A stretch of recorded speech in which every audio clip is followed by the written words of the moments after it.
பத்மபூஷன் தெய்வ திரு கேப்டன் புகழ் ஓங்குக.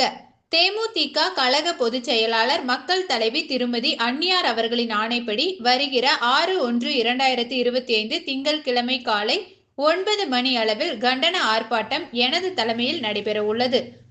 தேமுதிக கழக பொதுச் செயலாளர் மக்கள் தலைவி திருமதி பிரேமலதா விஜயகாந்த் அவர்களின் ஆணைப்படி திங்கட்கிழமை காலை நடைபெற உள்ள ஆர்ப்பாட்டத்தில் மாவட்ட செயலாளர் சிங்கை கே. சந்துரு தலைமையில் பெண்களுக்கும் மாணவிகளுக்கும் தொடர்ந்து நடக்கும் வன்முறையை கண்டித்தும், தமிழகம் முழுவதும் பெண்களுக்கு பாதுகாப்பை வலியுறுத்தியும், அனைவருக்கும் பொங்கல் பரிசு தொகுப்புடன் 1000 ரூபாய் வழங்கிடவும், மழையால் பாதிக்கப்பட்ட மக்களுக்கும் விவசாயிகளுக்கும் நிவாரண தொகை வழங்கிடவும், போதை மற்றும் கஞ்சா இல்லா தமிழகத்தை உருவாக்கிடவும் தமிழக அரசை கண்டித்து மாபெரும் கண்டன ஆர்ப்பாட்டம் கோவை தெற்கு தாலுகா அலுவலகத்தின் அருகில் காலை 9 மணி அளவில் நடைபெற உள்ளது.